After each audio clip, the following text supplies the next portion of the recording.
एक व्यापारी हजरत मूसा के पास आया और अर्ज करने लगा, ए अल्लाह के नबी, मेरा ऊंट हर वक्त रोता रहता है, मैं उसके लगातार रोने से बहुत परेशान हूँ। हजरत मूसा उस ऊंट के पास गए और नरमी से पूछा, तुम क्यों रोते हो? ऊंट ने जवाब दिया, हर रात जब मेरा मालिक सोता है तो मैं उसके बिस्तर के नीचे आग की लपटें देखता हूँ। मैं डरता हूँ कि कहीं वो आग मुझे अपनी लपटों में न ले ले। यह सुनकर हजरत मूसा ने व्यापारी से फरमाया, तुमने ऐसा कौन सा गुनाह किया है कि तुम्हारे नसीब में जहन्नुम लिख दी गई है? व्यापारी कुछ पल खामोश रहा, फिर आंखें झुकाकर बोला, मुझसे बहुत बड़ा गुनाह हुआ है। मैंने अपने भाई को कत्ल कर दिया था ताकि उसके माल पर कब्जा कर सकूं। आप मुझे बचा लीजिए। हजरत मूसा ने गुस्से में फरमाया, तुमने बहुत बड़ा जुल्म किया है। अगर वाकई तुम सच्चे दिल से तौबा करना चाहते हो तो फौरन अल्लाह से माफी मांगो और जो माल नाहक छीना है वह उसके वारिसों को वापस लौटा दो। व्यापारी ने सच्चे दिल से तौबा की और अपना सारा माल अपने भतीजों को सौंप दिया। भतीजों ने भी अल्लाह की रजा की खातिर अपने पिता के कातिल को माफ कर दिया।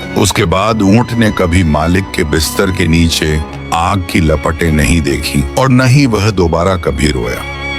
हजरत मूसा सफर पर जा रहे थे कि अचानक उनकी नजर एक आदमी पर पड़ी जो अकेला बैठा रो रहा था। उसी समय एक पंछी आया जिसकी चोंच में अंगूर थे। पंछी ने अंगूर उस आदमी के सामने रखे और उड़ गया। हजरत मूसा पास गए और पूछा, तुम कौन हो और क्यों रो रहे हो? वह आदमी आह भरकर बोला, ए मूसा, मैं बहुत बड़ा गुनहगार हूँ। अपनी जिंदगी में अनगिनत बुरे काम किए हैं। मैं 35 साल से इबादत कर रहा हूँ और अपने गुनाहों की माफी मांग रहा हूँ। आप अल्लाह से पूछिए क्या मेरी तौबा कबूल हुई है? हजरत मूसा ने अल्लाह ताला से उस आदमी के बारे में पूछा। अल्लाह ताला ने फरमाया, ए मूसा, यह बंदा अपनी तौबा में भी खुदगर्ज है। इसने कभी अपने सिवा किसी और का ख्याल नहीं किया। यहाँ तक कि यह पंछी जो रोजाना इसके लिए फल लाता है, इसने कभी यह भी नहीं पूछा कि तुमने खुद कुछ खाया या नहीं। इसी वजह से इसकी तौबा कबूल नहीं हुई। जब हजरत मूसा ने यह पैगाम उस आदमी को सुनाया तो उसने कहा, ए मूसा, अल्लाह से यह भी पूछिए कि जो 35 साल मैंने इबादत की है उसका कोई सिला मिलेगा। अल्लाह ताला का हुक्म हुआ, उससे कह दो कि उसे एक दुआ मांगने का हक दिया जाता है, लेकिन माफी के सिवा कुछ भी मांग सकता है। हजरत मूसा ने यह बात उस आदमी को बताई। वह कुछ देर सोच में रहा, फिर बोला, ए मूसा, अपने रब से कहो कि मुझे इतना बड़ा कर दे कि जब मैं जहन्नुम में जाऊं तो इतनी जगह घेर लूं कि किसी और के लिए वहां जगह न बचे। यह सुनकर हजरत मूसा मुस्कुरा दिए और अर्ज किया, ए अल्लाह, मैं इसे क्या जवाब दूं?